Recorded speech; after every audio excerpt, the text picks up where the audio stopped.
So the one thing I thought about was when you were younger as a man, we'll visualize people, right? We visualize people. We like our visual. But I was always like the type to like I like the project. Shout out to a girl in high school. I'm gonna say her name, but hope she ain't offended. Tiara. She was a project. Now she grew. When you get older, you in your 30s. She probably one of the best looking girls out of everybody in high school, and she was like at the low end and what's the name compared to dudes, what normal dudes would say in the school. Now she got the glow up. So I'm like, yo, bro, why do we think like that? Why don't we just do visual instead of thinking of the future in a project when we looking at like future women and the stuff we want in our life? We'd be like, oh, I want that instead of being like, okay, if I work with that, this be easier to move. Hey, I ain't mean to cut you out, but to keep it a buck with you, bro. I'm a project nigga. I see potential. I look in the spirit first, and I see your potential in the spirit. I'm like, you know what? I can work with that. You know what I'm saying? Because some people be looking at females I used to date and be like, she wasn't all that, West. And I'm like, in my mind, I'm like, hey man, she was fine, but not super fine, but she was fine in my head because I'm seeing like, oh, I can work with that. You know what I'm saying? I can, with my guidance and me helping her understand certain things, you know, helping her with, seeing the best in herself and supporting her. She can be a 10, mug, and you can come back around and be like, hey, where you get her from? Like, that's the same chick I was talking to from last time. But her mind right though. And now she done leveled up on y'all boy. So I'm also like a project guy, but I see what you're saying though And about when how you were younger, guys. you visual and you be like, everybody in school was trying to go for that cheerleader that everybody was at the top. Oh, But yeah. yeah, but Or that then you see her sorority when she chick get that everybody 23. want. Yeah, well, when she get 23, you know what I mean? You see her and you be like, okay, she done figured out how to dress now. Okay, you know them, in Mississippi, Joe, they wear them old church clothes, so you can't tell how it look. You can't tell how it looks. So you be like, okay. Oh, she know how to do her hair then because the old ladies used to do their hair. So then okay, I know how to do my hair now. Now she Okay. started doing her hair the way Yeah. she want to do it, and she started, She get older, her skin start clearing up. start trying stuff with her hair. She Yeah, put them hair in them braids. bro. Now, oh, you got a I different tell you, style now. like, like, like growing up part time in the South, like the girls, it was really just like I had to settle for whatever's in the woods. Like that's whatever I came across. The So, facts. I mean, there was some of them was like kind of homely, but I'm like, first of all, I mean, y'all know my type. You know, I go for the yellow girls all the time. The I yellow pick yellows. the pickings was slim, so it's just like it's kind of like a nigga in jail. Sometimes them little nurses in the jailhouse look kind of good when you ain't seen nothing. So That's another thing to what Joe's saying, bro. Like, if you around a certain thing for so long, bro, you don't know what's your type. You just take what you see every day and you learn to like something about what you see every day. And you're like, I kind of like that about her. But then when you like expand your horizon and you start going around and like, oh, I'm in this state now. And I'm like, honestly, I didn't really like them girls I was dating. It's just all I saw. And it was like, well, I gotta choose some. Growing up, you just choose whatever you around because you seeing it the whole time, bro. But when you move to a different state or you start seeing something bigger than what you used to, you like, no, honestly, I kind of like this right here. I kind of like this right here to be real with you. But with us being in the South, like you said, Joe, from where me and Trevor come from, we see a certain type of girl all the time, bro. And it's like, usually what it mostly came to with us is like, man, she gotta have a fat cheeks. That's the first thing we say in our head. We ain't That's a thinking nothing Mississippi better. thing. That's like a dirty South thing. That's Georgia, Dirty Louisiana. South thing, bro. Like I noticed over here where I'm at now, it ain't like the biggest deal.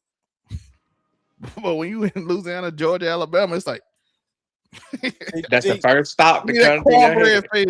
You need that see cornbread fed. I like it's the thighs for me. It started with the thighs, right? And then what's connected to it, whether up it might because some girls will walk up to you with some thick thighs and she turn around, it ain't like that. But it start there for me. And then you can work with that. But uh I like the athletic build in a sense. where it's the thick thighs, little ass. They might not have no titties, but they might. You know what I mean? They might though. But a lot of them, a lot of them track girls, they don't really be having nothing up top really like that. Y'all ever notice that? Yeah, it ran off, bro. What you mean? One of our homegirls from college was like that, and she used to be all over my cousin, bro. And my cousin didn't want nothing to do with her, bro. By the way, shout out to y'all. This is FFTB, from friends to brothers. This is the podcast. This is episode 2. We did episode 1 last year, but as y'all know, kid got 2 jobs and a kid, so we can't get back to we had to stop. But yeah, so we had to stop. I saw a lot of people on Spotify enjoy that episode, so hit that follow button if you enjoyed this one. This is just talk, and this one most about growing up. This is what this episode is about, talking about how we grew up and how things are, how our mind state was, and how we grew up over time, and how, as I stated earlier, you see most people go visual and I always like, oh, I want the baddest, I want the number one, just to brag to my brothers. I never cared about bragging. I'm like, I never, and I'm not gonna lie, we ain't gonna pretend. Most men do it just for the attention of other men. Bro, especially when we was in college, fools used to be doing that stuff for no reason, and we were just like, what, bro? Like, hold on, bro, why you bragging? Sonny used to do it, didn't he? Every time. Like, bro, what you doing? Then, like, we used to, our other home, well, basically the same person, my cousin Grady, he would never say nothing when he was talking to somebody. We would never know. Sonny was the opposite. He telling us stuff that ain't even happening. Just because he talked to somebody one time. And like, yeah, I talked to a girl, I hit. Bro, you did not. Stop lying, bro. And I don't understand that. I don't know why you gotta, like, you know what I'm saying, hold that trophy up like that. What you need that, validation from another person from? Bro, it's that, like, your uncle, if you take a girl to family reunion, you gotta feel like, uncle, like, I see you, nephew. Yeah. I see you, Nep. I see you now. I see you. Yeah, you got, most men want, I was like I said, I was a project though. I'm like, okay, you got potential. You just don't see it. Mm-hmm. You don't see that you need to bring out. Yeah. Hey, man, and something else that you can't really prepare for, especially at our time that we was coming up, we didn't know that there was going to be such a thing as tummy tucks and BBLs. We did not know that. So how can I really rate your potential if I don't know that there's going to be more tools available? Cause now I can see a girl now and be like, okay, potential wise, okay, she cool. She could stand to lose a couple, could stand to just do a couple more squats to make that thing poke out. Could stand. But now it's like, now I know that the tools, man, she wanted to, she could get that old tummy tuck, and then she could get that. Man. and it's like Dr. No on them 600-pound life stuff. Like, you got to get on a certain diet and do all this stuff before they even start working on you. Like, but it's a girl I went to school with, man, cold now. But see, the thing is, she didn't know that she was gonna be as cold as she was, so she still got that mentality of from when she was a bigger girl. So now it's like, oh, I used to like him in high school, but I knew I never had a chance because of you know what I'm saying. But now it's like the dudes that you liked in high school, they still probably ain't shit as far as like how they deal with you. Probably gonna still cheat like you knew them to do. Probably still hitting everything like you knew them to do when he was younger. They still but you don't know that you better than that now. You probably always been a quality person, but it's like, hey, the bar, you got more options now. Okay, bro. I like quality, bro. You know what else? You know what's actually attractive too? Confident. Yeah, bro. A lot of them beautiful girl where we from, they be in church and they be like, oh, I gotta be humble and all this. Mm-hmm. And then most of the girls you want, I'm gonna be honest, most of the women that you wanted would like wear like real tight dresses and stuff to show off their form, while most, like half of the other girls would just wear like big dresses because that's what they were raised to wear. So you'd be more attracted, and it's like the ones in the skinny club be more confident. So it's like, I like nice and sweet, bro. Nice and sweet. I think that's because of my mama, bro. Like, my mama is nice and sweet. So I look for that in people, you know what I'm saying? And once I feel like you nice and sweet, I'm like, okay, I can work with that, you know what I'm saying? And what I didn't look for was what I seen in my sisters. You know, they was feisty. They was always getting into it with their boyfriend, slapping their head. Didn't I tell you? And I'm like, Yeah, I don't yeah. want that. You know what I'm saying? I like, well, my mama nice and sweet. She do right by everybody. So I look for that in people, especially with women when I'm trying to talk to someone. I'm like, okay, as long as she's nice and sweet. Because I don't like to argue. I don't like to get into fights and stuff. So like I used to see that with my sisters, how they used to. My older sister, boy, she used to be slapping her boyfriend head, slapping that man head when I'm in the back seat. I'm like, oh man, I don't want that. But I ain't gonna lie, he did used to do some stuff. But I ain't not that I seen, but when they tell the story, and I'm like, oh yeah, okay then. I see why he got slapped in the head. Hey, But was it like sometimes he really didn't do nothing. She was But just this slapping his nigga just head. breathing, Bro, existing. she was slapping his head. He wasn't even doing nothing. I'm sitting in the backseat. I'm watching, bro. He like, come on, BB, why you hitting me? BB, why you hitting me? And I'm like, I tell my mom, I said, Mom, he ain't even do nothing. She just slapping his head. I'm like, dang. And they were That's a together for a while, bro. that's you a know, different kind of love, man. It's weird. Like they love you so much they'll beat your ass about you. Man. but hey, you know what else I hated growing up? I was born right before the polo era, and all I did was wear polos. So everybody had the big white tee and Jabot, and I'm wearing polo. And as soon as I graduate, Holliston polo got popping, and I'm like, ain't Yeah. no way. I had all that. I was in the big shirts and the jabos. Then I went to was it polo? I think it might have been. It was either might have been Hollister after the big shirts and then polo. Cause I feel like people was rocking polo, or maybe it was because I think Young Dro had that polo joint rocking. He had everybody on that joint, bro. But before, Yeah, even then, the polo was big. Then it yeah, became like the it tight did. shirts, and I'm But like, see, Dro didn't even wear his big, but everybody made them. They were wearing their collar shirts big, bro, it was, and their t-shirts big. because everything was big. Then you wore all the big pants. I did Mhm. get Coogi. I did convince my mom to give me Coogi pants and some Iverson. But them joints was $100 and some dollar That back Man, then, was, what, bro. first but I off, had to wear them though because that was the only time I could get big pants. I'm like, it worked. I need to know It was straight. how far you had to travel to go get you some Coogi from where you stay at. Where'd you go to get you some? Jackson. East Bay magazine. What you I was about to say because we Oh, had they to. did have them in East Bay in the back of the East Bay Yeah, because East they Bay, had all that the was expensive shoes, too. Yeah. and then they had the pants in the like last two pages in the shirts. Because when I would go get stuff like that, being down there, I didn't even shop in Jackson. It had to be in Jackson. I went to Nolan's. It had to be in Jackson. Oh My no, cousin look they at bring that. the East Bay magazine on there. I saved up my lunch money to get some Like clothes over there because my I only had like old people clothes. my grandparents before school started. Stupid. We always went to Mississippi. I mean, and then like before I got big in this, before I was like the high school, I had to be there for sports for football in the summer and stuff. But before then, they always took me shopping down south because they had all the shit before we had it up here. So it's like, yeah, we just had The coast had almost everything. Yeah, you go to that mall down the coast, it was you popping. go, yeah, Until Katrina came. Yeah, and yeah. then after Katrina came and went back down because everybody used to be like, "We going to the coast to get our clothes." I'm like, bro, I can't even get my clothes from here. I gotta go to the coast to get it. Time with just Beta Club trips. You save up your money for Beta Club trips and on in the Coliseum in Gulfport where you save your money up and then you can buy your clothes. Then you're like, yeah, I got like Bruh, $120. the first time I went to the coast was because we played baseball. I was in ninth grade, and our first game we played somebody on the coast. It was either it might have been Gulfport or somebody, but we blasted them joints.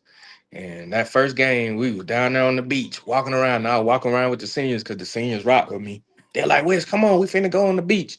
We walked around the beach, we stayed up, still blasted that team. But that was the first time I went to the coast. Other than that, I ain't never go. Stayed Shoot. going down there. My grandpa's sister was at a nursing home down there. I stayed in Gulfport.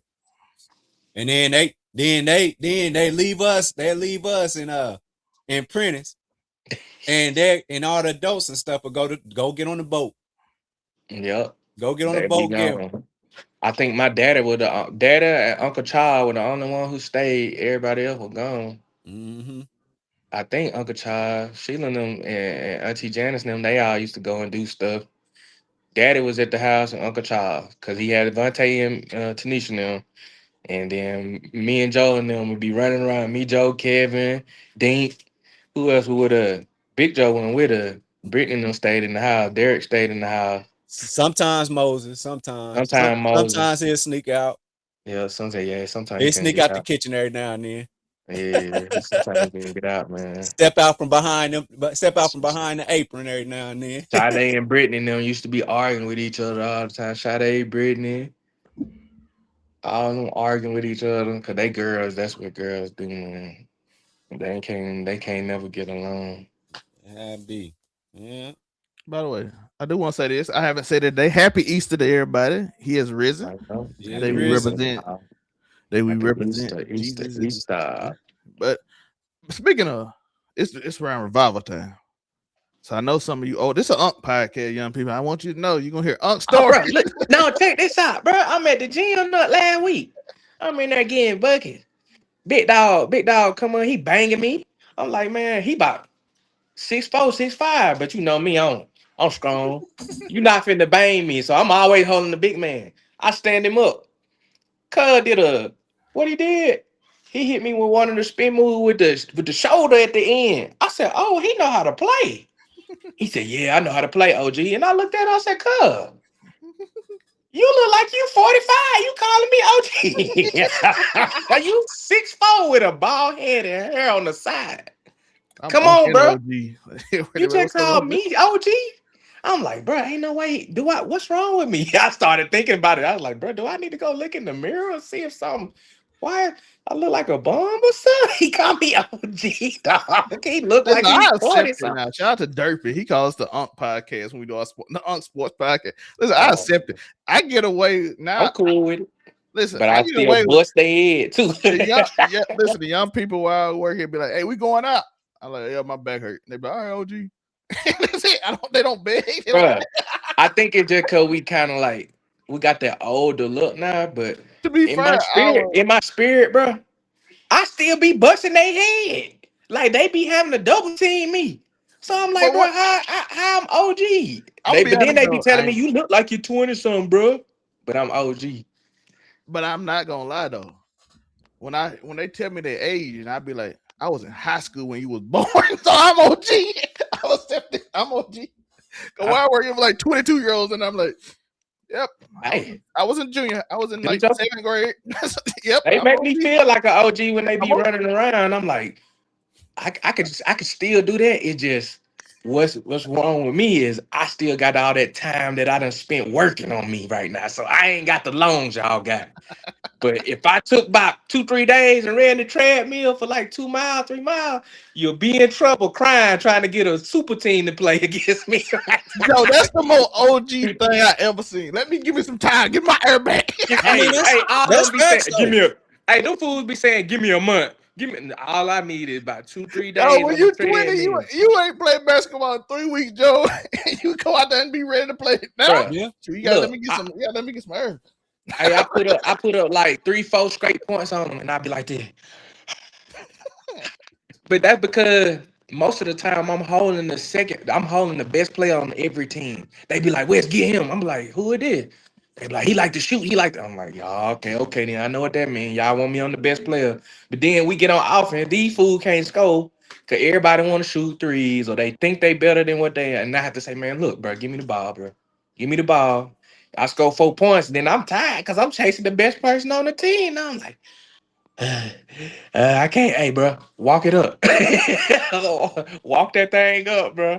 Hey, give me about 2 more possessions, and I can get you 2 more straight, and probably 3 if I'm on the road. If I don't get fouled, I'm gonna probably go for 4. Yeah, I don't got that. I just don't got that explosive jump like I use. Like it's a quick thing. Because I was playing with some youngsters. This was a few years back. Like you know, there was a point in time where I hooped every day in some form or facet, but like I ain't hooped or even shot no free throws.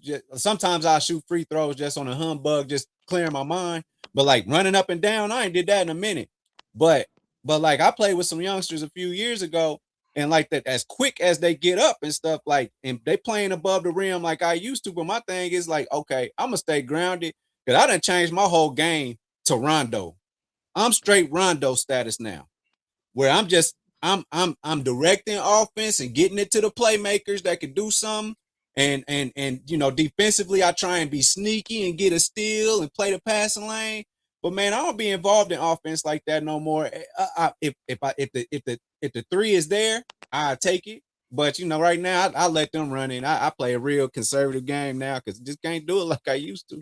Y'all talking about basketball, man? I jog and my ankle sprained. I'm out here in a boot. I ain't never wore a boot in my life. I sprain my ankle every day in high school, and I promise you, I sprain that more every day. And I promise you, I didn't feel nothing. I just go back out there and do it again. I sprained my ankle 3 months ago. I was on a boot for 3 weeks. Bruh, that's how I feel now. I played yesterday, and like I said, I still be hooping on them boys, so they really be trying to stop me. But they know the only way they gonna do it is if they like foul me hard. So, bro, my neck hurting right now. That's how they be fouling me. My neck, cause they be hitting me all in my neck, my back. My boot. I sprained my ankle. I'm OG. I said, I got the therapeutic Sketcher boot. I got the big boot, boy. I couldn't walk. Boy, I missed a whole day of work jogging. Bro, my neck still hurt. Bro, I ain't never felt like that from hooping. Well, your neck hurt? Like, I done been hit like in my neck, but bro, it be feeling like I got hit by a car. Like, that's how you know it. We OG for real. We feeling stuff like that we ain't never felt before, bro. Man, when I got up this morning, I got up out of my bed and I was like, I had to really think about what did I do yesterday? And I was like, I didn't do shit but run my mouth. I walk good. I walk real good. I walk real good. I get my steps in for sure. I do that. But like, I'm like, what? My shoulder. I'm like, what? Why am I aching? Hold on. It's not in the bones. My knee pop when I sit down too long. Huh? My knee pop when I sit down too long. I'm gonna pop. Oh yeah, boy. I look around. Mine was doing that when I do my squats. Yeah. I was like, oh yeah, I'm gonna have to start figuring this stuff out. So I've been trying to do exercises to strengthen my quads so they don't pop no more. And that's been it's been getting me crazy, boy. I've been jumping. Them boys be scared to jump with me now. They be thinking I'm about to dunk every time. I be up at the rim and I do that Carmelo. I just drop that mug in. But y'all, look. But y'all, think about it. Think about it like this though. Like, from the moment we was born, all was leading up to, you know, crawling, walking, now playing. Now we playing tag every day in the neighborhood. You playing tag, you doing some kind of physical activity every day, and you doing it to the fullest. You trying to be the coldest in tag. You playing basketball. You playing basketball every day. You get out of practice and go play ball out of season. You got the basketball hoop outside. You got the whole neighborhood. You every single day. Then you go to college, you playing in college. Now you in your 20s and you just playing pickup games and stuff. And then you just stop because now you at work all the time. Your whole body just. That's what I be trying to tell them. That's why I be trying to tell them young ones. I said, for like me and Trevor, that's basically our life. We play ball every day. It's either football or basketball, bro. And like with me and Joe now, every time we see each other when we were kids, we were playing basketball, football, or softball. Derek making a softball out of socks and tape, bro.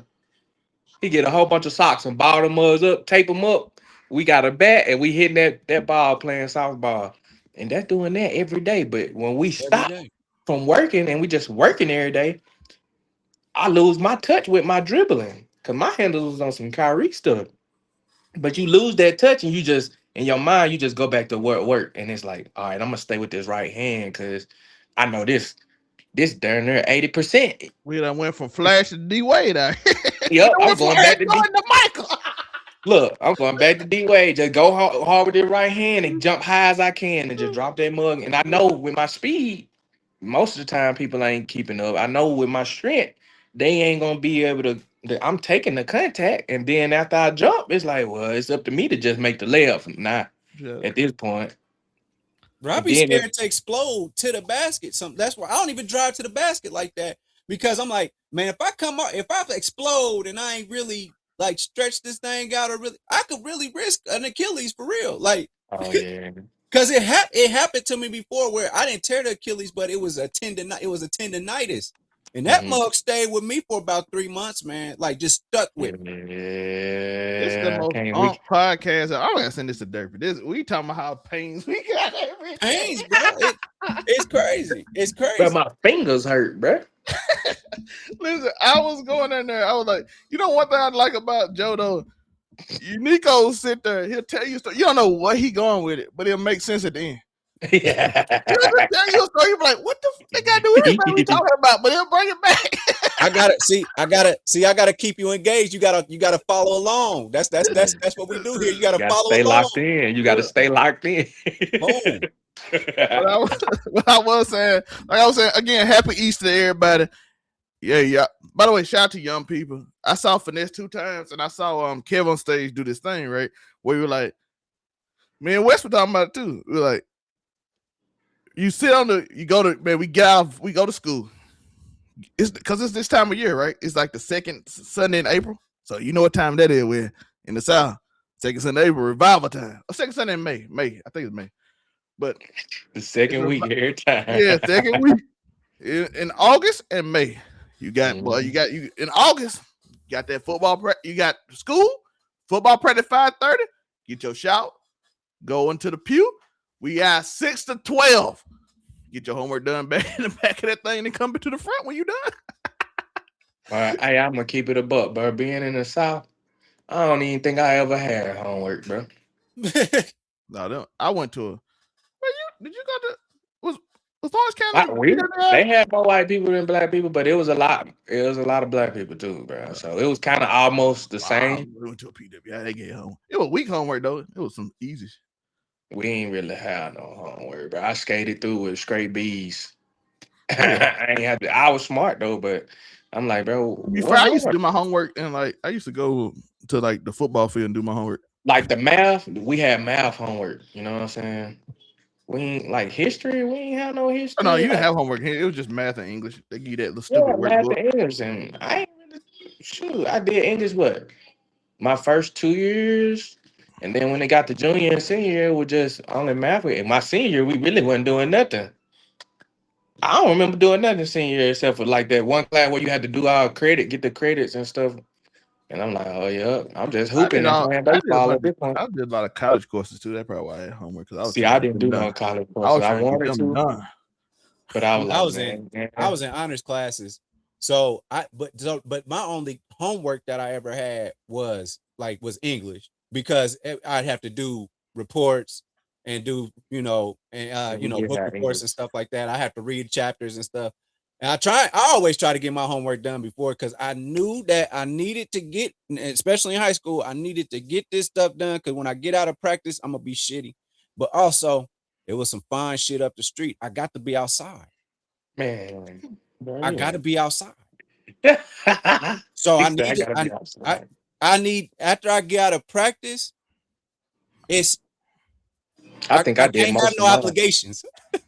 I think I did most of mine on my weekends because, like Joe said, after practice I'm fried, bro.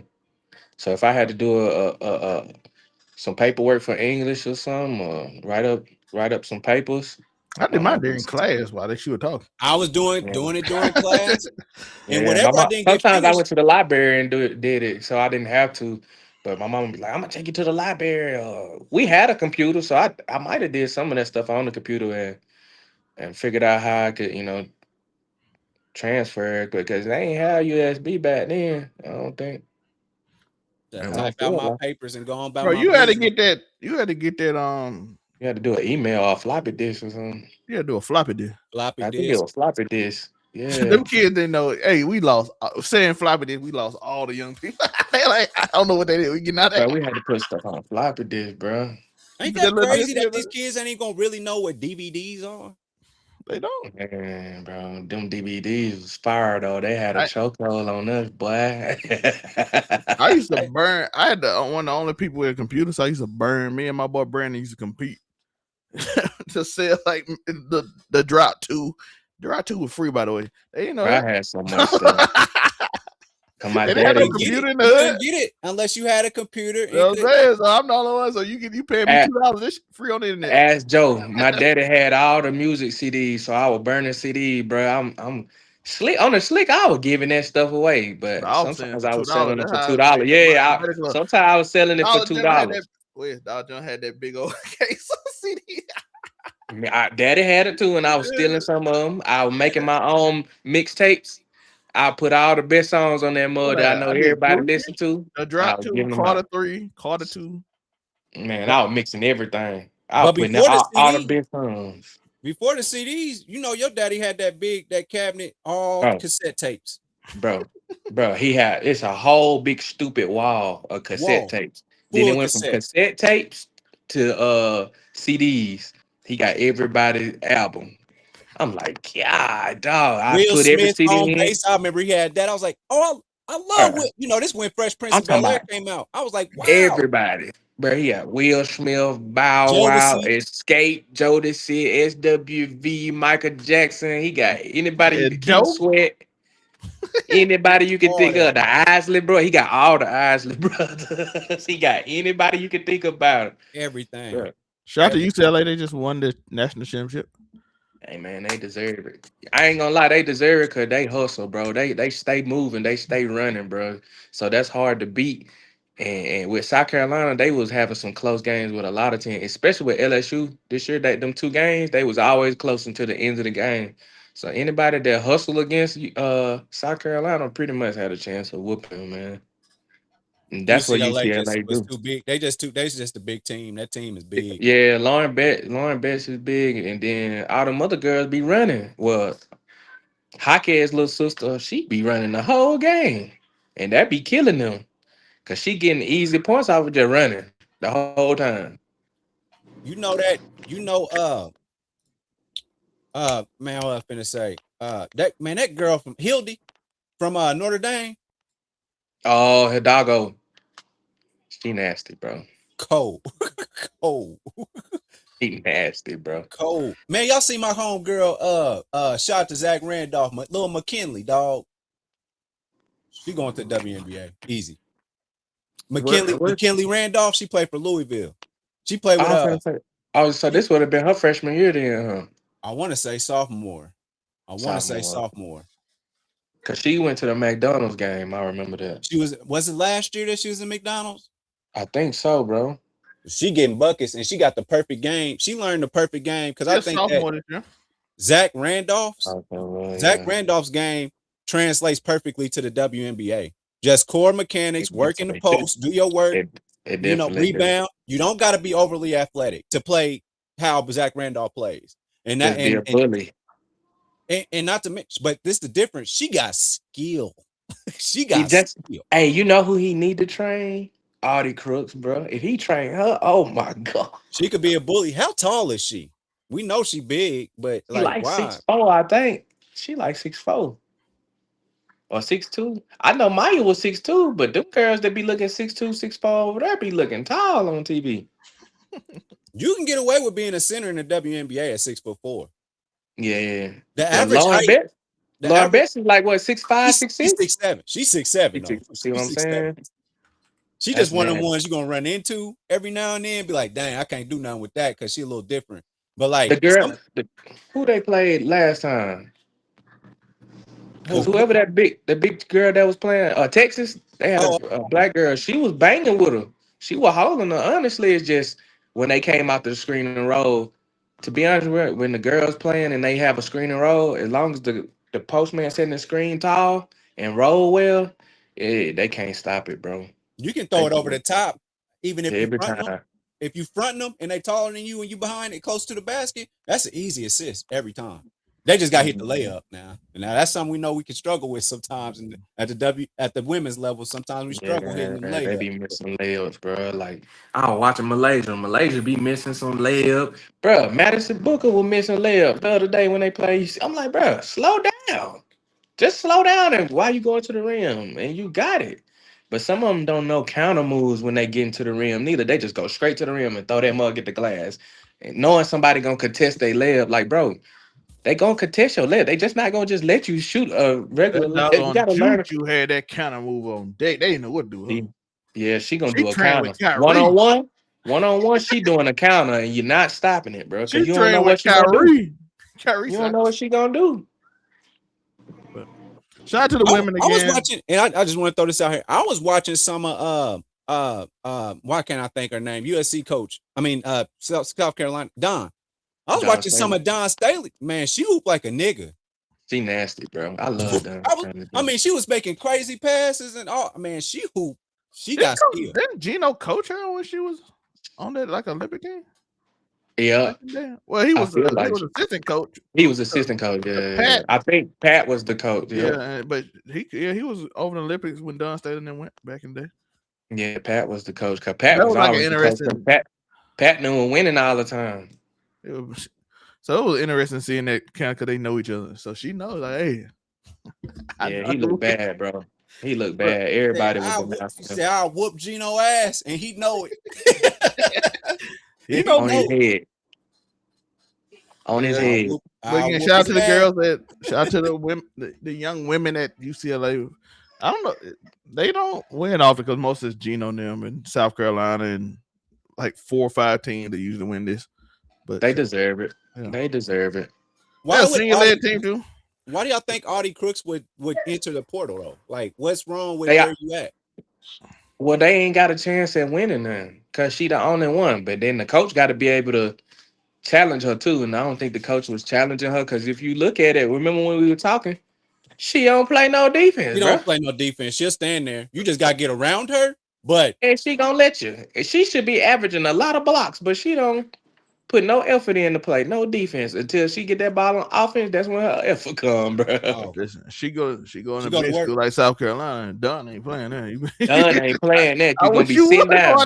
But the thing is, though, she gonna turn into an unstoppable beast, and they ain't gonna lose no games because Dunn she gonna figure out how to get that mismatch on Audi, and it's gonna be a layup every time.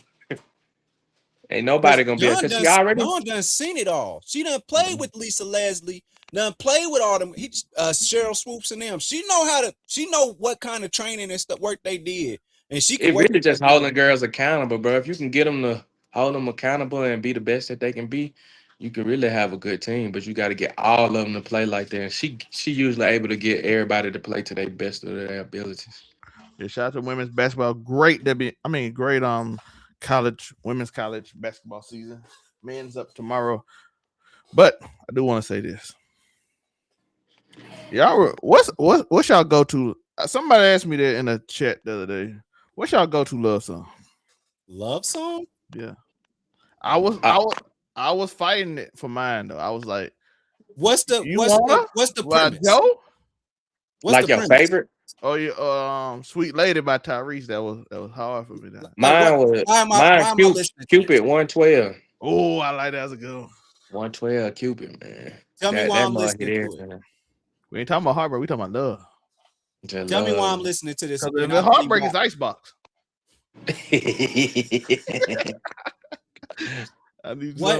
What scenario am I turning this on at? Give me that scenario. You in love, high school love. Think about it. What you go back to when you feeling that first crush and you got her. What song you put on? You know idea. It's Cupid, bro. Just want to know a Sweet Lady by Tyrese for me. That shot that. Maybe Love by Music Soul Child. Ooh. Yeah. Some Music Soul Child. It would be that. Some from him. Yeah, when that Music Soul Child love come on, everybody singing that. Everybody be singing 112 Cupid too when that one. Cupid. You have a whole crowd singing the same thing. Man, don't Sweet Lady, Tyrese Sweet Lady. That Sweet Lady. You can be playing that and be cooking and start singing, boy. Don't say it. Just want to know about Joe. Go crazy too. Mm-hmm. Avant, as long as I live, you will be my first love. Avant had a little small little role for a minute. He was going, boy. Yeah. He had them folks in the chokehold for a small little amount of time. That nigga said silhouette of a perfect face. I said, oh, we up. I'm in Boy, love. I Tell ain't the heard a world. bunt in a minute, boy. I ain't neither, boy. That One Wish is a good one too. which one? Who that? One Wish. Oh yeah, back in the gap. You know who I like now though? A new R&B, because R&B kind of not the same. But Brent Yeah. Faiyaz. Brent He got some Faiyaz is bangers. fire. He That got some new bangers. that new album really good though. Like, oh yeah, you didn't got better. You want the one to get better. Brent Faiyaz is fire. Bryson Tiller used to have his, but he just stopped making music though. Like talking about When Bruno and that boy get together, what's the Super Soul Sonic Sound? them boys be creating some hits though, bro. I'll rock with them. Them Hold on, boys let us know in and Bitch. Listen, what's y'all go to love song, young people? I know like, we got some new ones. Give me shout out. yeah, give me he got a nice little run. But we ain't got no singers like we used to. We used to have singers. Not nobody that could carry a tune. I'm talking Whitney and Brandy and Aretha. With We that don't got no soul, singers no more. with the But let's be soul, honest though, it's more of a look now. Who? It's more of a the look. look. Oh, Yeah, it's the look that sell the song. It's It ain't more the than soul. they The ain't going soul to of no the song. church and finding that homely girl we talked about that earlier with the big dress on. They looking for somebody that's gonna stand out. They like, oh, she got it. They ain't look. This is what I was talking about earlier. They looking for visual and they ain't looking for the project no more. Yeah. So they looking for the rapper that already got a following. They looking for it's basically what the world is pushing. They pushing you to get away from the soul. And the yeah, more we they ain't looking separate for from the Fantasia no more. Fantasia them ain't good enough. soul, them girls like Summer Walker now. They like her. They like her. I don't And even know if Ari, it's the people. It's just what labels put. It's easier to sell. You ain't got to work on them no more. The same thing with rappers and stuff. Do he got the certain look that fit the narrative we want?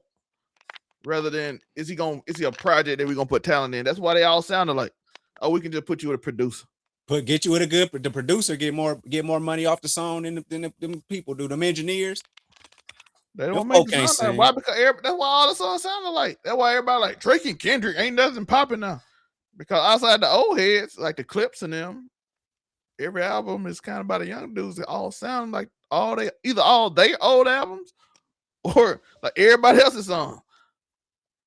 Like I like as far as everybody got the same people, beat pack.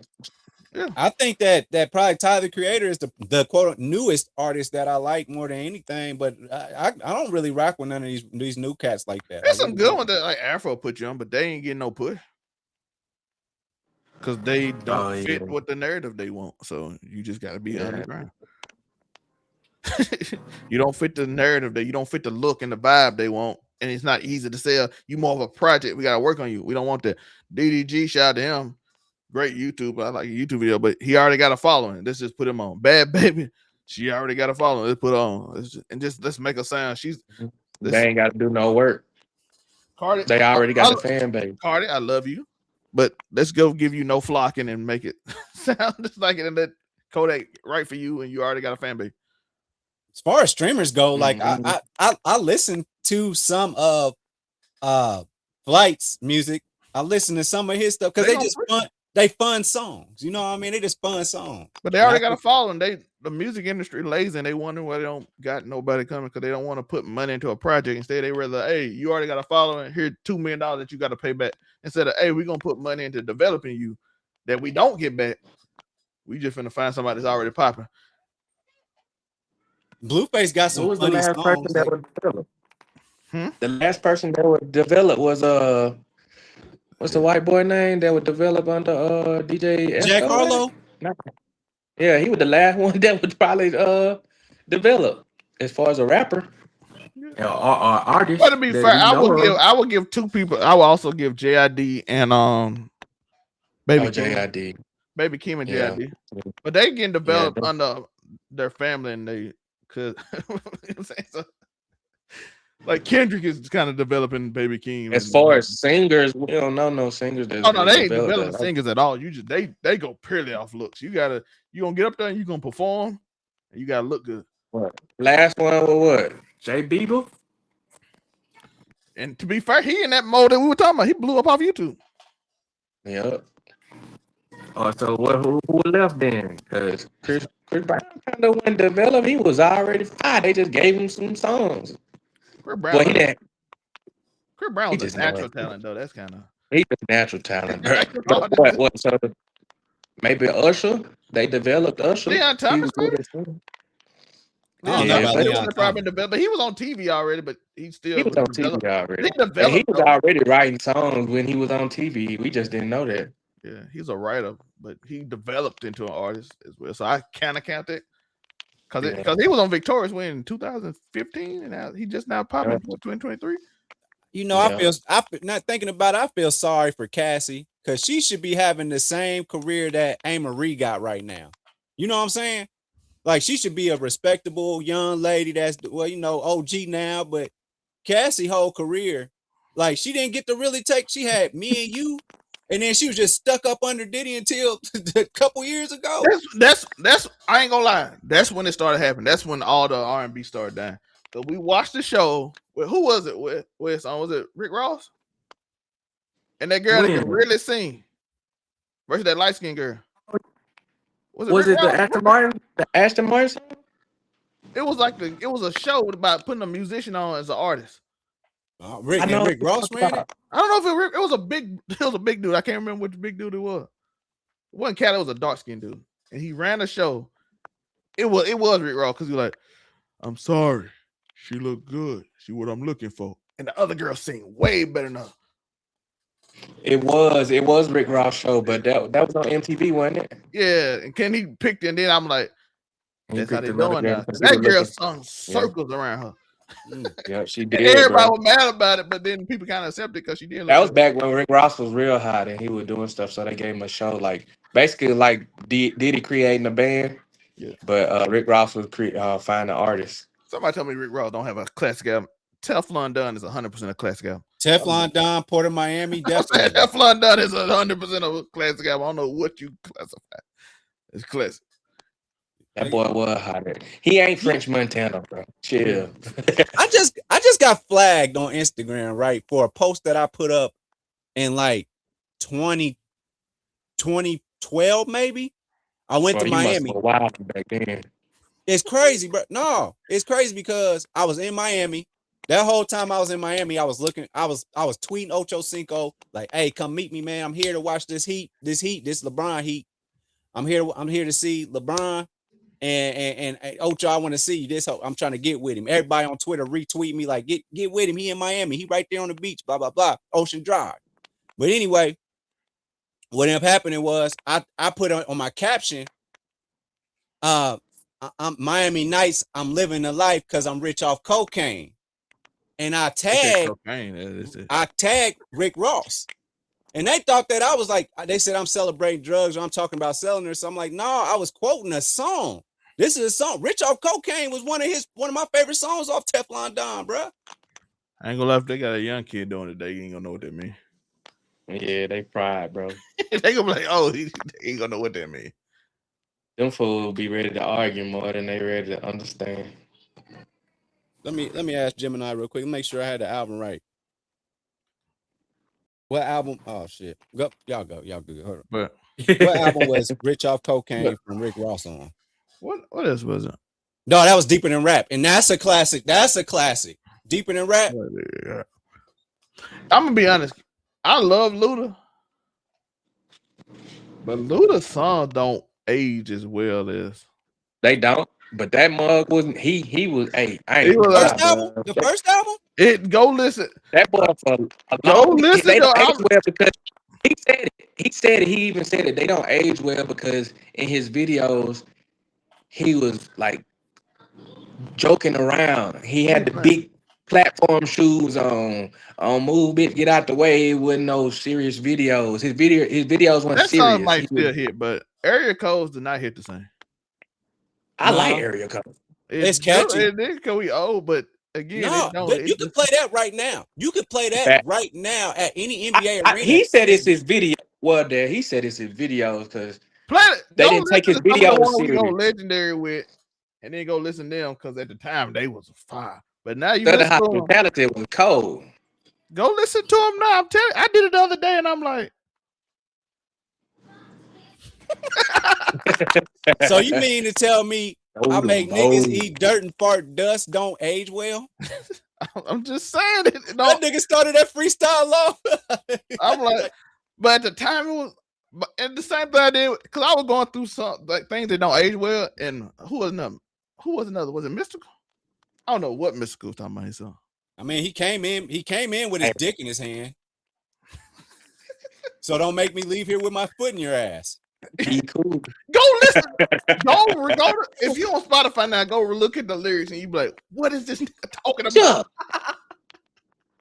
Hey, bro. Hey, if Mystical didn't get in trouble, he would have probably had the game on lock for a long time, bro. Cause around that time when R. Kelly was going crazy with what was R. Kelly album that he came out around the time Mystical came out with Danger? I think that's the one that had I Wish album. Tarantula. Yeah, Tarantula was the album for Mystical. I forgot the one with R. Kelly, but it had part 1 and part 2. R. Kelly was going the hardest in R&B, and then Mystical was going the hardest in hip hop, and then Mystical got in trouble, and then I think that's when was that around the time when Ludacris took over? Ludacris about 2001. Well, yeah. Let's be 2001, right? Yeah, both of them. If Pharrell was feeding you during that time, which he was feeding Mystical, and he was feeding Ludacris too. And Busta Rhymes. He was feeding them. Like it was it was a select group of people during that time where Pharrell had to be a feature on your album for you to on your single for it to keep moving like that. Yeah, that was Pharrell time right then. That was Pharrell time during that period though. It was really hot. It was Pharrell, JD, Pharrell and Timbaland. If y'all had to get Timbaland, Pharrell. Who was it? JD, right? Yeah, Jermaine. Yeah. It was JD. Pharrell had the most though, because everybody was trying to get that new sound. Yeah, towards the end it was JD. It was Timbaland. It was Timbaland going into Pharrell, and then JD closed out because Timbaland he wasn't really making no more beats. And then if he did, like Justin Timberlake. Yeah, Justin Timberlake and the white girl Nelly Furtado and stuff like that. He was trying to do a different sound. He was trying to do a different sound that other than just regular R&B. He was trying to do like Timberlake got with Timberland and say, "I'm putting out heat," but they were putting out hits. It was different because everybody white loved Justin Timberlake, and then you had some black people that loved him too. But then when you mix Timberland with him, it's like, oh man. This got to go number 1. As long as they do good on the hook, it's all good.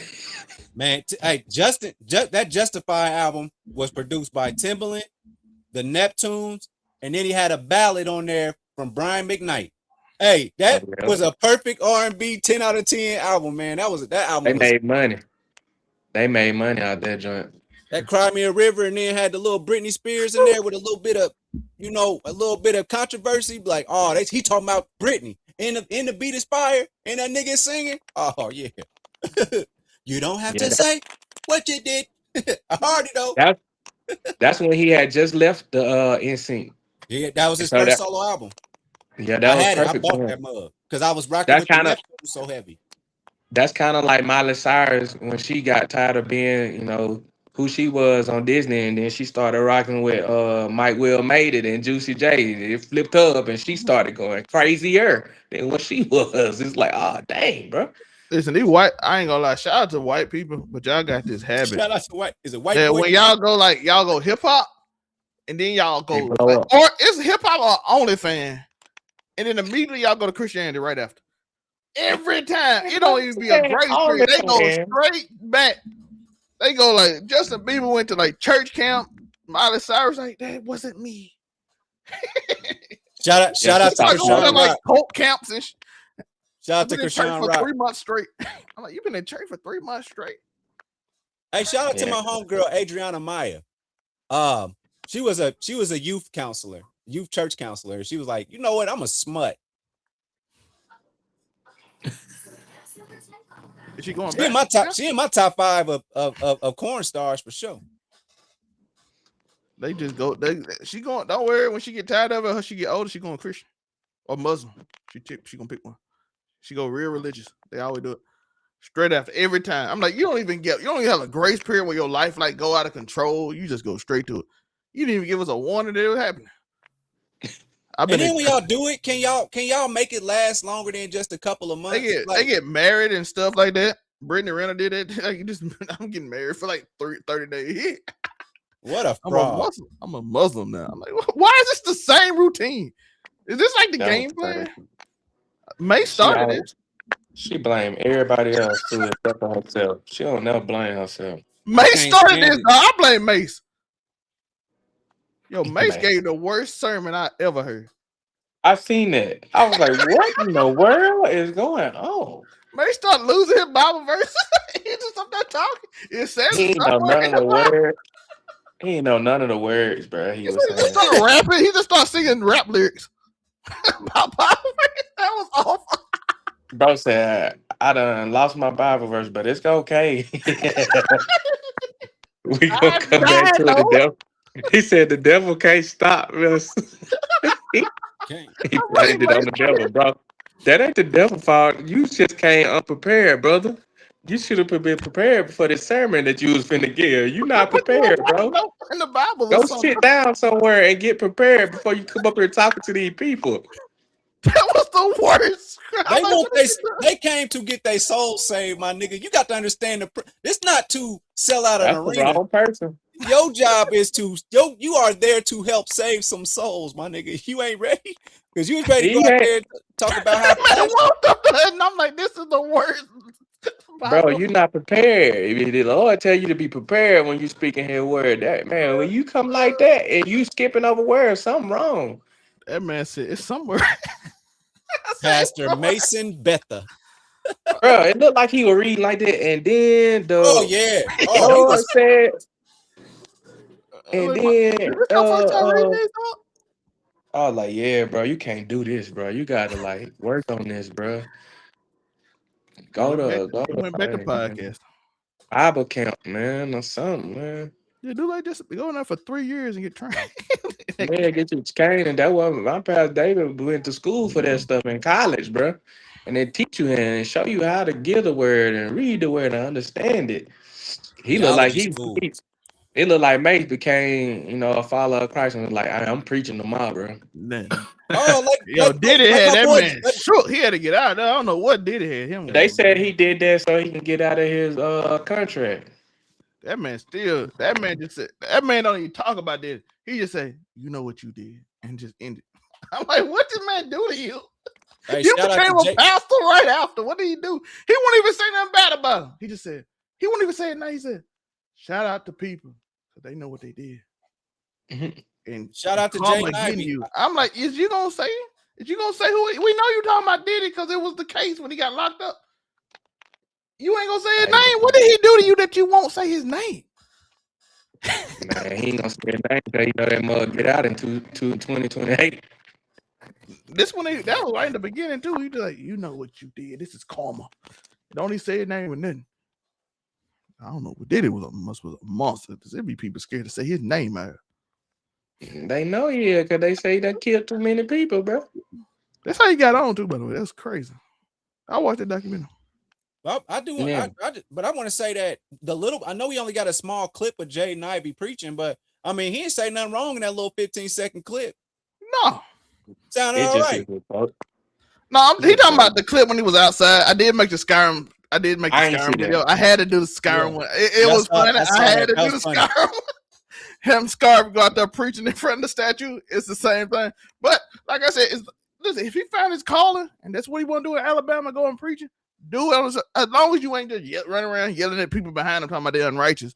You can't force nobody, bro. I love that you out there doing it. It's basically what you said, Trevor. Like when you ashamed of what you've done in your life and not being at the place that you think you should be at, when you find the Lord, you think the laws are the priority when it comes to being righteous.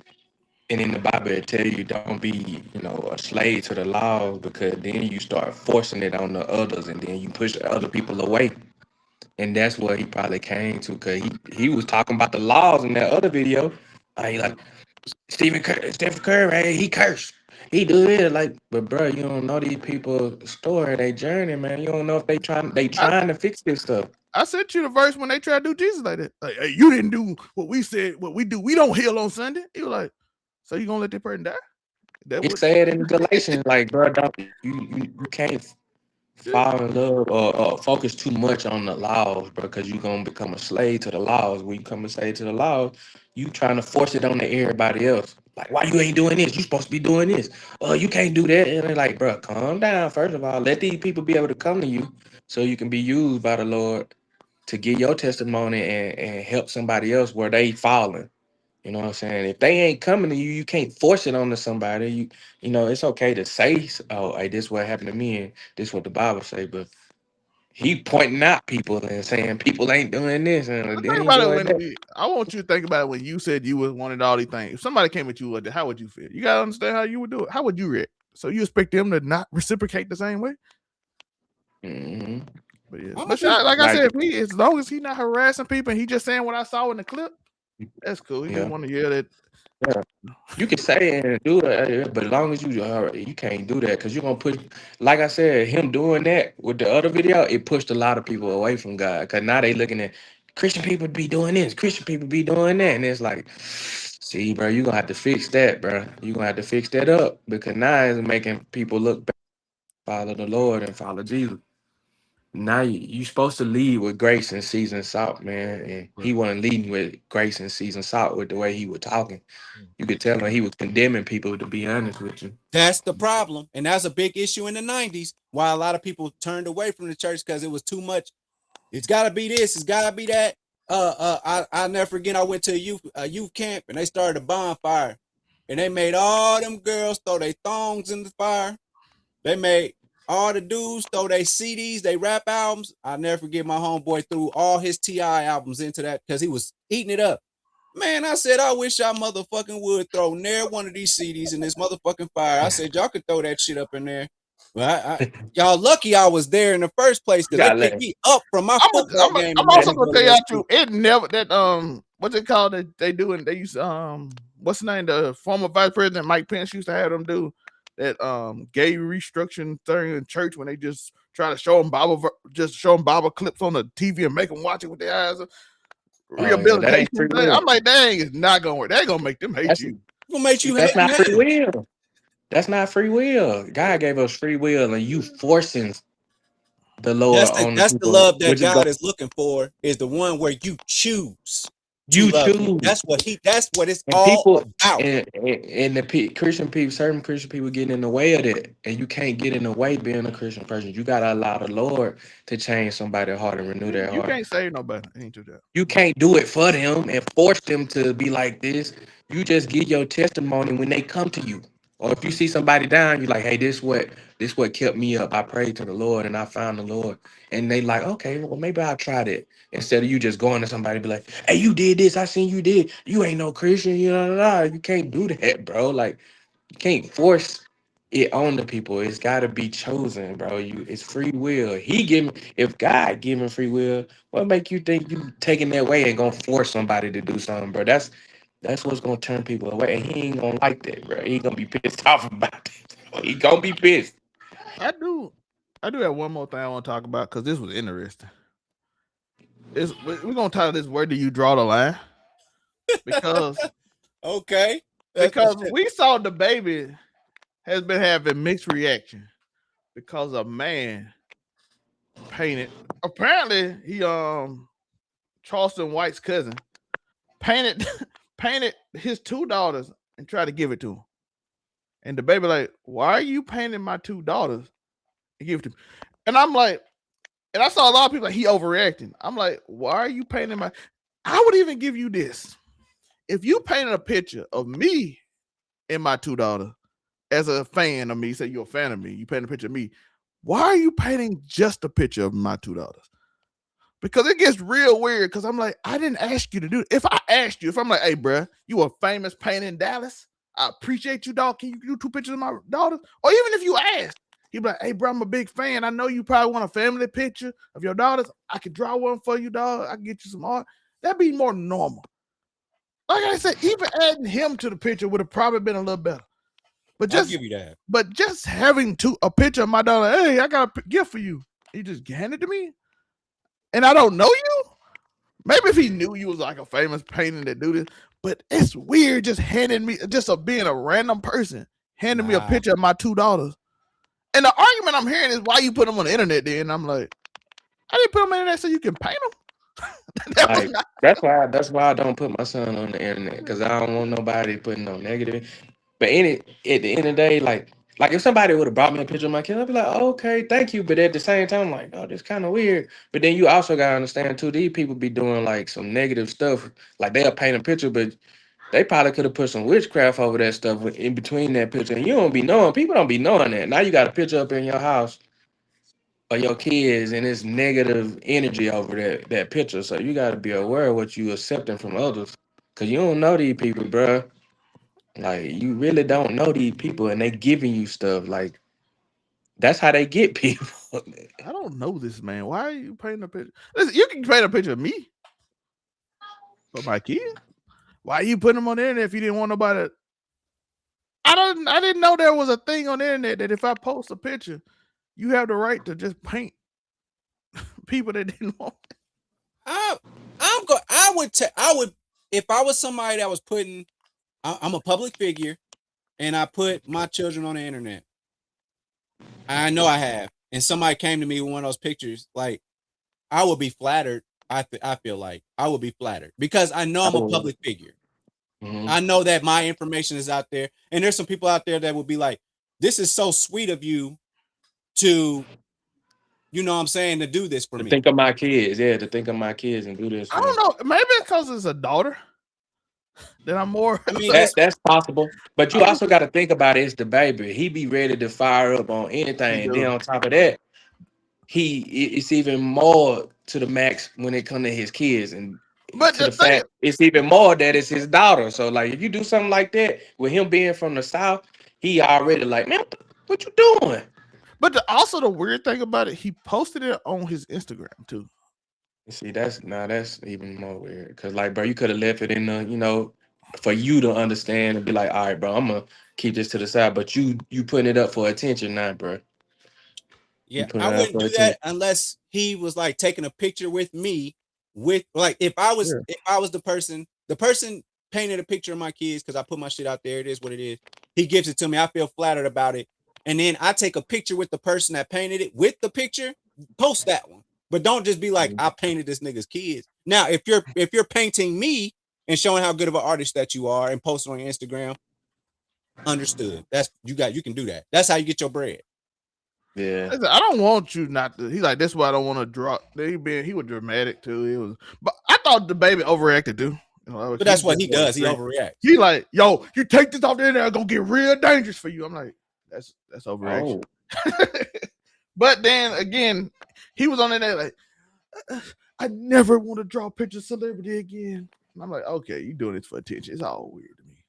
Yeah, and that's why you need to just. I'm like, y'all just throwing weird energy back and forth. They shouldn't.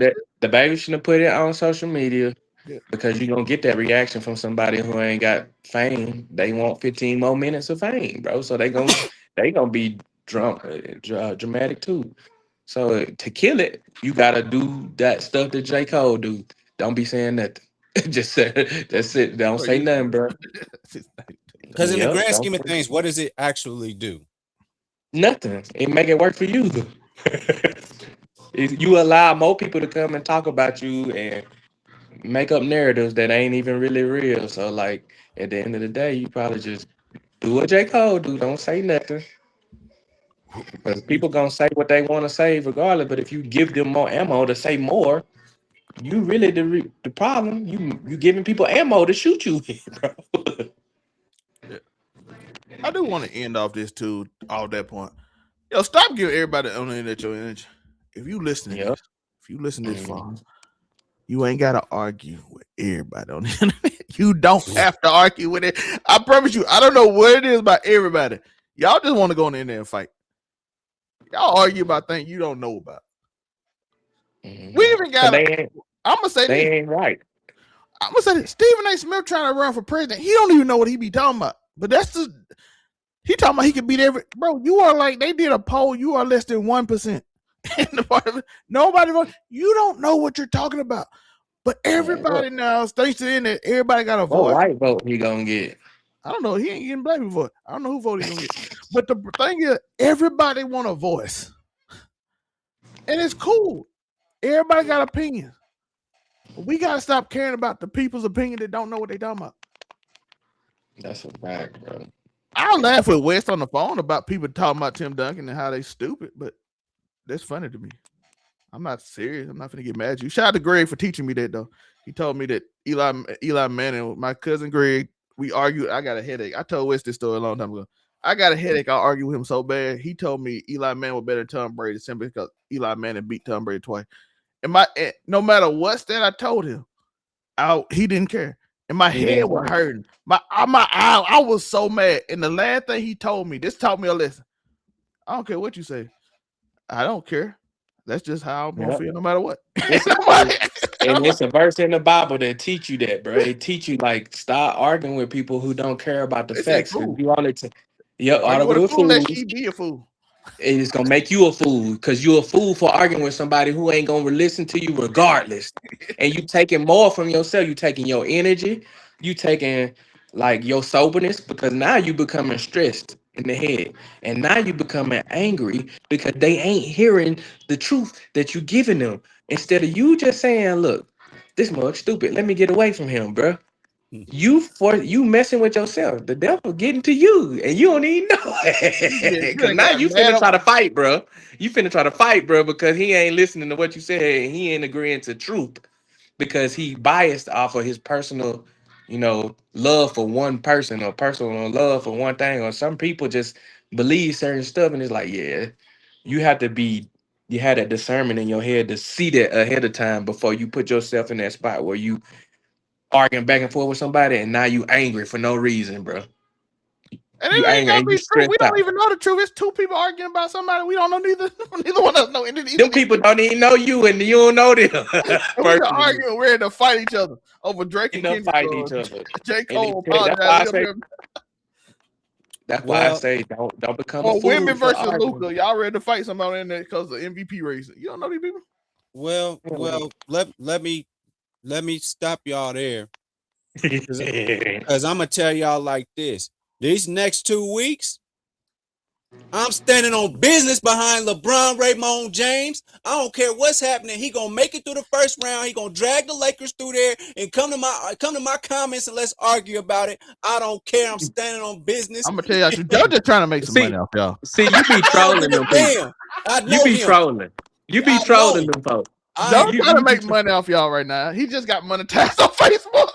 My cousin just be wanting to troll y'all because he be like, I'm gonna tell the secret. This is show. This is not his show, so he's not. Do you hear me? So I can tell the secret. He just got monetized on Facebook, so he need y'all to argue in his comments right now. Hey, look, he be trolling them folks because he be like, you know what? I'm bored. He'll sit there and say that. I'm bored right now. Let me argue with somebody in the comments. I'm standing on business for 2 weeks. He know good where that Facebook whole time he over there laughing. On his page. He over there laughing. He over there laughing, messing with people. The whole time they mad. He over there laughing. And see, that's what I'm talking about. He trolling you for money and you mad. That's why you don't go on social media. That's why overall, bro, if you want to help yourself, just get off, period, bro. Because get off the internet.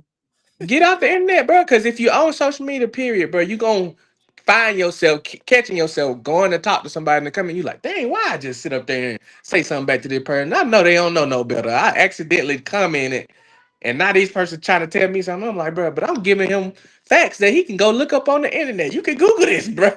Like, watch this. Watch my next troll. My next troll is going to be, I'm going to have the planet Earth, the picture of the new planet Earth, the new picture. I'm going to post that. I'm going to say, who's right and who's wrong? And I'm gonna just leave it at that. I ain't even got to say what they right or wrong. They gonna be in there arguing.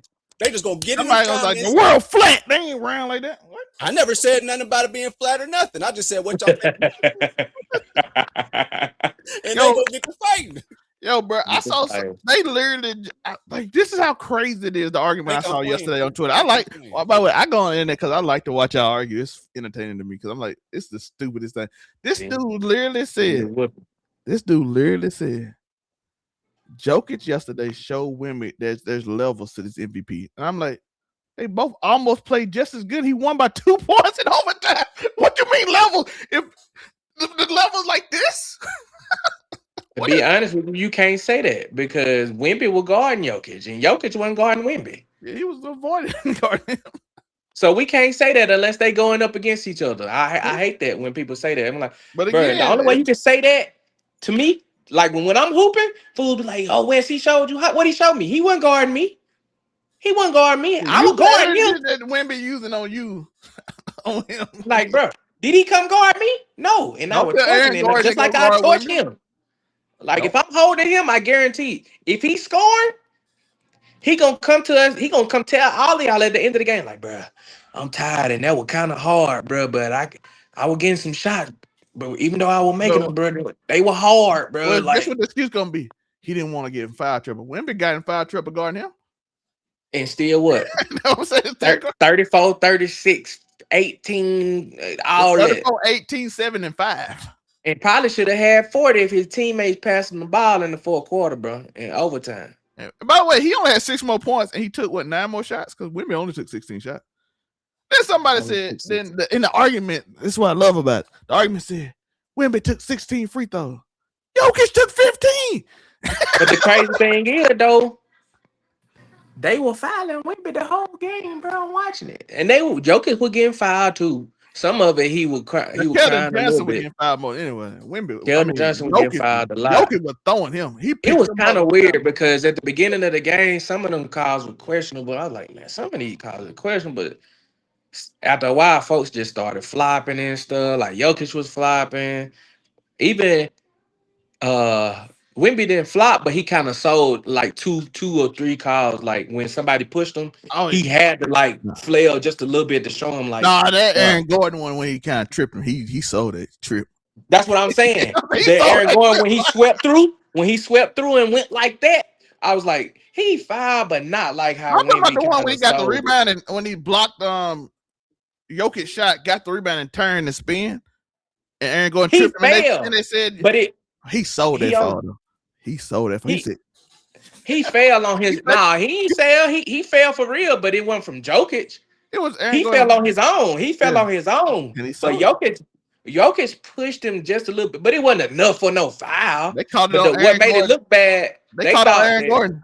We've seen that call before, though. We've seen that little touch. We've seen that call before. Now, Jokic was fouling. It wasn't crazy, but he did nudge him a little bit. But it wasn't nothing for like, but Aaron Gordon got what made it look bad was Wemby bumped his head on the ground, so they thought that Jokic kind of pushed him to the ground, but Wemby's crazy self fell all retarded and his head went back like this and hit the ground. So like because he was flopping, got to be honest. I love Wemby. He sold it. That way he hit the ground. He was trying to. Hey, some fool. Nah, I'm gonna be honest, bro. Some fools just don't know how to fall, bro. They don't know how to fall. I seen him know how to fall. He know he ain't wanna. Ain't no way you should be falling and allow your head to do this when you fail by yourself. Listen, think about it. Tua don't know how to fall. Tua fall on his head straight up. That's what I'm saying. The last time Wemby probably fell was when he was like maybe in middle school, high school, when he was awkward and stuff. But like at his size, he don't hit the ground. He don't really fall. Yeah, he don't. Usually when he fall forward. He never falls backwards where he doing like this. Keldon Johnson. I saw Jokic pick Keldon Johnson up and throw him out the way so he can get a layup. Like, think about when we pick that man off the ground physically and say, get out of there. They got a layup. On the rebound. Go look it up. Go look up Keldon. Go look at that game again. It's on what was it on? It was on Amazon Prime. Go look it up. I think it's still available to go look at the game yesterday. Replay it. I think it was the second quarter. That man Keldon Johnson was boxing out. He said, come here. Hey, Jokic slick, bro. He be grabbing folks' arms, and then folks be trying to get their arm out of his, like, when he got them like this, and they arm, they be trying to move their arm out. When they try to do this, he start flopping, like he'll swing himself with their arm when they try to pull their arm out. So now they calling the foul on the other team. But he tried to put hands is up. Like he tried to push Castle out the way. Castle strong. Oh yeah, that's when Castle had his arm like this, like I ain't moving, and he kept trying to push. He like. Yeah, he did the same thing to Castle. It didn't work. Yeah, but then, except for the other time when Castle got that field foul, it worked that time. He grabbed him But he and hooked him Castle was that trying to time. pull his arm out, and But that's then how Castle put it on. This time I'm talking about, he had his arms up like, nope, I'm not grabbing you. he kept his arms out of there. Yeah, I'm not grabbing you. And he kept trying to push him down, but he couldn't Jokic push be grabbing, bro, and then he'll flail and try to get the call. I'm like, bro, you the one grabbing these folks' arms, bro. Yeah. Like, Jalen Brunson probably the worst at grabbing people on. Yeah. Jalen Brunson be grabbing people on every time.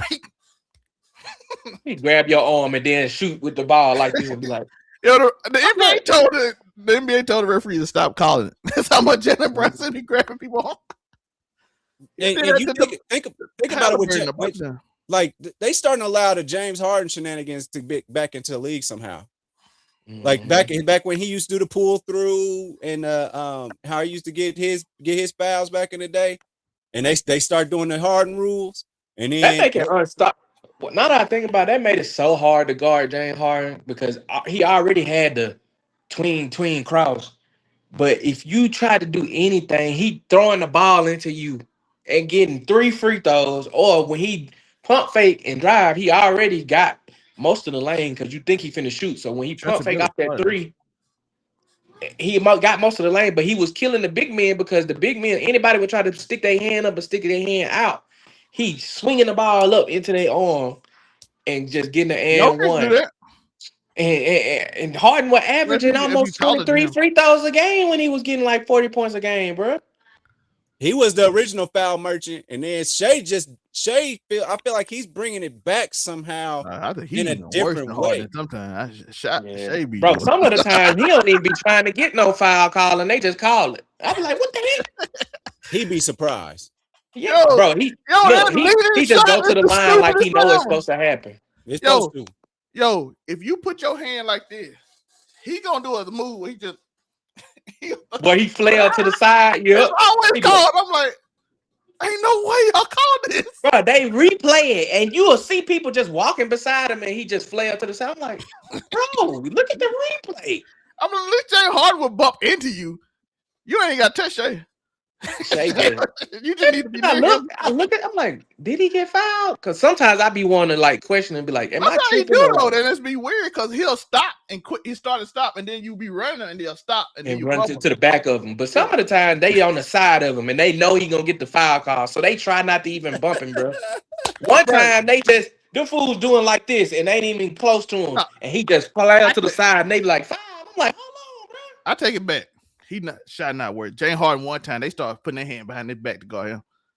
Oh, they was. They was. Them fools was doing this, bro, like they had cuffs on, bro. I have never seen that before. Shay ain't that bad. They ain't started there yet. They was doing that. They was doing that with James Harden. Yeah, it's coming. It's coming though, because somebody gonna get so mad where they gonna be like, bro, we just gonna start putting our hands behind the back. Because Shy is like stop and start type. James was like, I'm finna throw my arm into your arms. But you might as well do it, bro, because you really can't contest Shay's shot. He's 6'6" shooting off a jump. You not blocking him, bro. So you might as well just put your hand behind your back so you don't get no foul call, bro. Because most of his is like, I'm finna like run and stop. James was, I'm finna flat into your arms, so you just move your arms out the way so he can't do it. So it might be about the same. Yeah, it's about the same, bro. Because Shy is more like, I now gotta back up because I can't get on you. They be like, that's just good basketball. No, it's not good basketball, bro. Like, this fool is really not. Listen, I'm mad at him for doing it. He hooping. The referees really be doing that most of the time because I'm not really blaming Shy at all. By the way, it ain't. That's what I'm saying. It ain't. If I get away with, listen, I'm the dude who used to. Billy Hamilton got mad when we played television. I went for a layup. Yeah, because I ain't gonna lie. I'll make you foul me.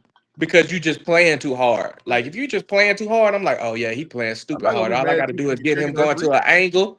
As soon as I take that contact, make it look like he bumped me stupid hard. You know what I'm saying?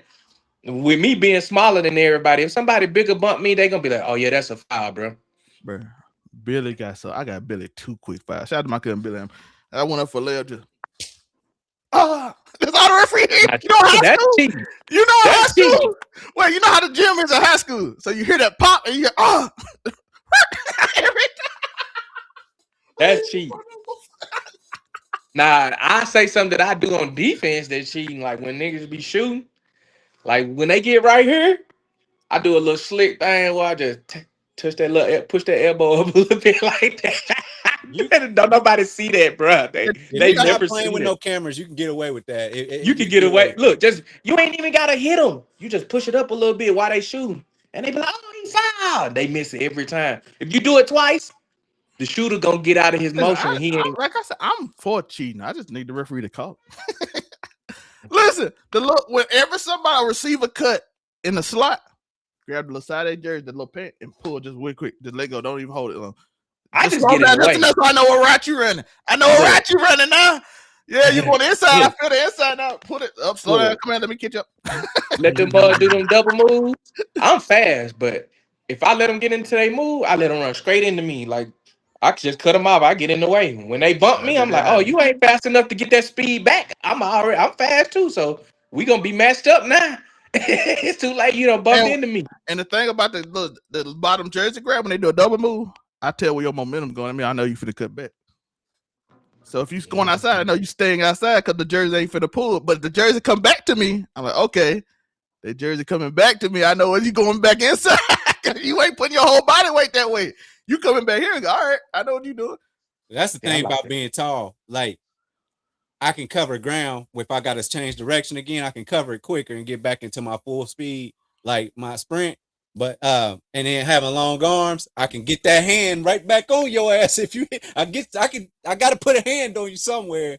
But yeah, I used to have to guard Dante. You have to coach Dante Monkey every day. You like my push off game is that's my favorite. That's my favorite. I'm only 5'8", 5'9". I just be running with fools. I'm 6'3", like 240. all I need to know is all I need to do is watch you. If I watch you and sit on the sidelines for like maybe 2 or 3 minutes at the beginning of the game, I'm like, okay, I know where I need to stop him at. Because people gonna do 2 moves. They gonna do their best moves twice every time. They either gonna run full speed or they gonna do the same cut every time. And all you have to do is just cut off what they keep doing every time. By the way, DBs, I need y'all to learn from Quillian Mitchell because none of y'all others do this. When somebody do a jump ball with you and they jump higher than you, do not just try to jump with them. Wait till they come down and knock it out there. That be stupid, though. Get mauled. We even learned that in flag. Fools used to be trying to jump with me, Joe, and I'm jumping over everybody. I'm like, at this point, y'all stupid for jumping with me because I'm jumping over all of y'all. I'm from the Eagles, but everybody else just be trying to jump with something. I'm like, wait for him to come down with the ball. But I done played against some guys where because I do what Trevor saying when we was playing flag. I'm like, all right, I know this nigga can jump. I can't jump with him because I can jump with him, but it's his length that's killing me. I'm up there with him, but his arms is like this. That extra. Yeah, so I'm like, all right, I'm gonna just wait till he come down. So this dude, he was even smart enough when he caught the ball, he wouldn't bring it down. That joker kept him way up here, and I'm like, oh, bro, you smart. So now I understand. I can't even let you get back. But if you do that on the sideline, I'm pushing you out of bounds. Yeah. So now in my mind, I'm like, I can't even let him get behind me. I got to keep him in front of me. If anything, I'm gonna just sit on top of him, and if the quarterback looking at him, I know he finna try it, and I'm gonna sit on top before he even get to jump. I'm already above him. You know what I'm saying? So he can't even jump. He can't even jump because before he even think about jumping, I'm already on top of you, bro. So you might as well just let me catch it by then, cause it's too late. Unless you just knock me out the air, you can't let them get to their peak or get to them little them tap steps where they about to jump. So you like, either you get on top of them or you cut them off before they get to that 1-2, that little tippy 1-2, and then jump. Or you just stay on top of them and hit them or pull the flag. Yeah. By the way, shout out to all my man. I used to be sitting there watching film study with a bunch of dudes who were now coaching, like Keevan back in Mississippi State. He DB coach at Mississippi State. Shout out to Chris, coach at Columbia now. But we just be in there watching film. I wasn't even a coach. I just watch film when they do their football studies and stuff. Be like, I love studying people because I love to shut people down. That people that think they cold. So I'm gonna sit there and watch you. Give me a couple minutes to watch you. I'm gonna see how many counter moves you got. If you don't do no counter moves or you only do one counter move after every day, I'm like, oh, bro, you ain't got no moves. All you got is one move, and you keep going to that same move. I was watching a college workout with Travis Kelce, and they were like, "Why are you doing all that? You ain't got that much time to be doing all these moves at the line of scrimmage."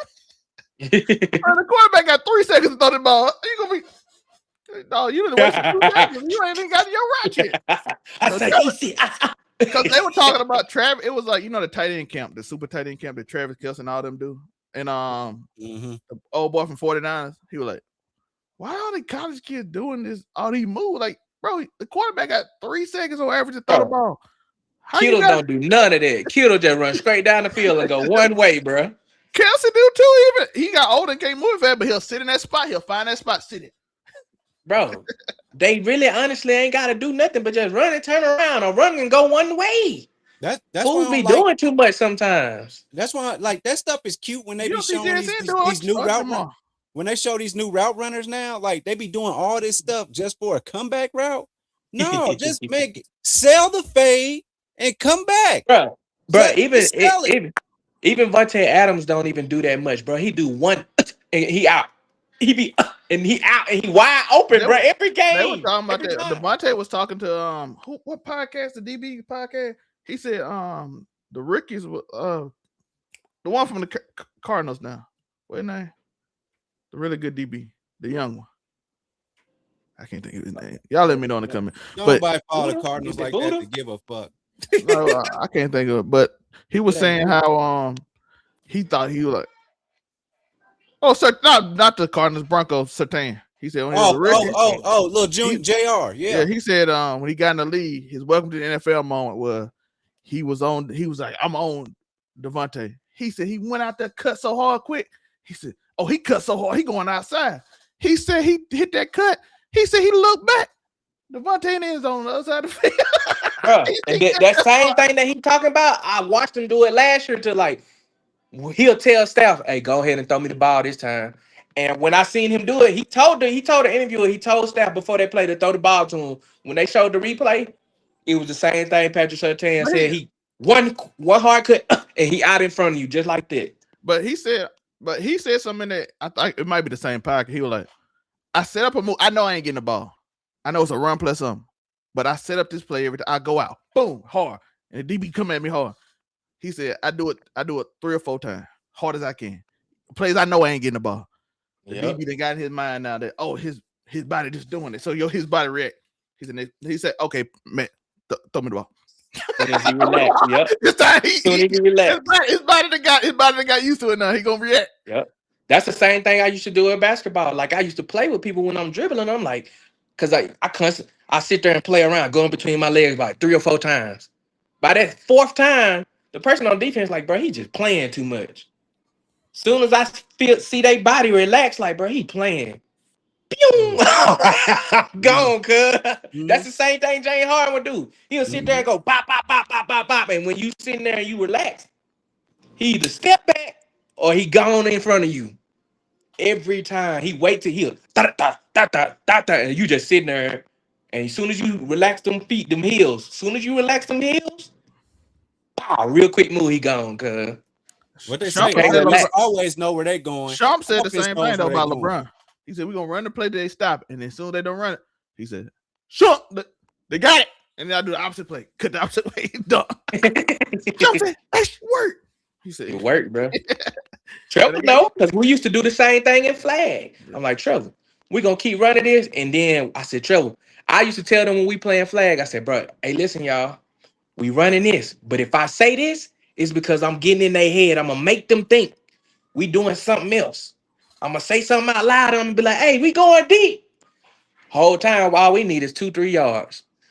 As soon as I hike the ball, everybody take off running deep. I throw it a short little pass to Trevor and we get 10, 15 yards. And then the next time we get back up, I'm be like, oh, you don't think I can throw it to Grady for the end zone touchdown? So now they think I'm finna throw it short.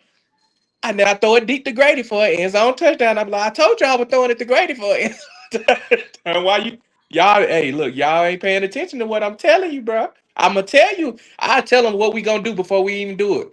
I'm like, hey, I'm throwing it to Trevor for a touchdown. And they looking at me like, don't believe him. Throw it to Trevor right up the middle for a touchdown. That's sports. Offense know where they going. It's up to the defense to react.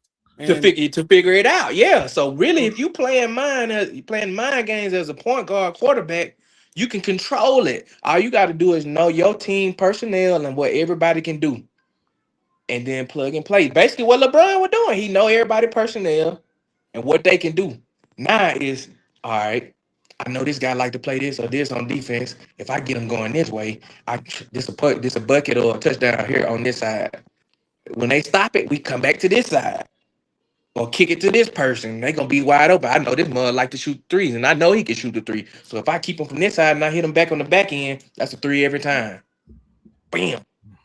You got to have that awareness and that smarts, that IQ of the game.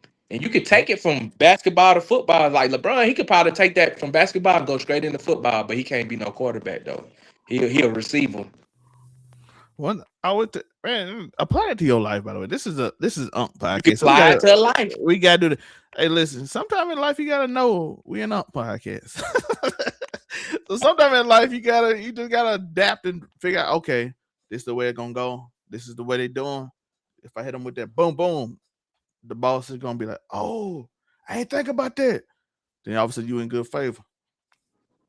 Like life, just like same thing. It's harder to apply it to life without a explanation or some type of way to understand it first. And usually it's easier to understand it in sports first before you apply it to life. So I say learning in sports first and then apply it to your life. But like I was telling Wes, he would when you like I was doing the driving. Bro, at first you get it, boy, it take you all day. Once you get used to the route, you be like, okay, I know the shortcuts. It's easy now. You all of a sudden I went home from 6 o'clock every day to home at like 1 or 2. Yeah. It's over now. You shut up because you learn what you're supposed to do. And they're like, oh, you get back. Sometimes you gotta see, because like what I would tell Trevor when we played flag in the first couple years, I was a receiver, but I knew what we needed. But I'm like, I ain't trying to be the dog on the team. I just want to play my part. You know what I'm saying? I'll catch any pass you throw it to me. As long as you can get it where I can get my hands on it, I don't care if I get my fingertips. I'm catching that ball, bro. But then it's like, we need somebody with an IQ, bro, that know what to do. You ain't even got to be able to throw the mug 60 yards, bro. Just know what to do with the ball and how to get people in their spots. But people don't like to do that. They want to be Michael Vick. And it's like, bro, if you ain't Michael Vick, don't be trying to do all that stuff. Like, you got to have awareness when you in the leader positions to know how to get people to in their spots, know how to like have counters, all that stuff. And a lot of people don't be doing that, and they be wanting to play the positions that need that. And that's why I had to start being quarterback, bro. Because I know I ain't selfish, and I know awareness and IQ like that. And when I'm able to play like that, I'm gonna make sure we win, fool. Because I ain't gonna make no dumb mistakes back to back. I hate that, bro. Trust me, I'd rather not run the ball. Trust me. I'd rather not. I like lifting people up and telling them like, hey, bro, this is where you great at.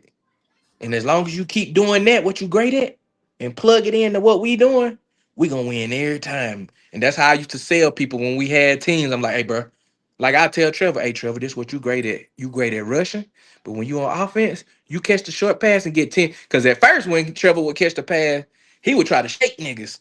And I'd be like, Trevor, stop doing that shit. Yo, listen, it was pretty. They fall, and it was nice. I said, Trevor, stop. He was like, what you mean? It worked. I'm like, but that ain't what we need. We need you to get as much yards as you can. You needed the first down, nigga, but you tried to shake somebody. You shook him, but the next nigga pulled your flag, and you didn't get the first down. From now on, yeah, I said, but from now on, nigga, when you catch that 10-yard, that 5-yard pass, burn up the field and get 20 yards. I always used to play football too. I used to tell Trevor, I said, bro, as fast as you move, these niggas ain't gonna be able to pull your flag, and you might fuck around and get a touchdown. When he started doing that, fool started having 3-4 touchdowns a game because he was running so fast, people pulling his shorts. I said, bro, don't worry about juking. I had to do because you used to pads. So he's like, oh. I said, bro, don't worry about it. He said, yeah, he used to pass, so he thinking he got a juke. I said, bro, this flag, they gotta pull your flag. If you running so fast and they try to grab that mug and they miss, Bro, all you got to do is keep running and you got a touchdown. I watched that. Oh, I wish I knew what I knew now, because that doggone Olympic flag team, they be getting We'd have been low cold. like they start getting We low. would have been cold. We would have been cold with that. I'm like, Oh, yeah, so if I could just do that, I just get low and then take off again. Oh, I would have never. I ain't have to do that though, because most of the time, I I was juking people. I could juke and keep my speed up after my juke with it, but most of the time people weren't keeping up with me, bro. Like if it's some space in the field, though, you were doing regular. I was doing spin move. It's kind of hard to do spin moves. It's hard to do spin moves. Like I was doing straight up juke. I come juke up out that mug and start burning up the field. Karen used to love that though. I just yelled spin move right. Yeah, on the sideline. That's it. I said that spin move worked this time, nigga. Bro, my hard head pull spin move. My whole thing in ball is in all sports. I don't touch me, man. I don't like don't touch me. So if I'm at wide receiver, I'm grabbing, pulling everything. That's what I was looking up to Reggie. I came up in the Reggie Bush era.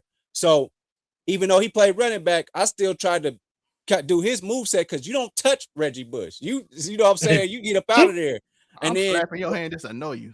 Or I'm doing the stiff arm. I'm not stiff arming you to get you down. I'm just don't tackle me, ride me out of bounds. I don't touch me, man.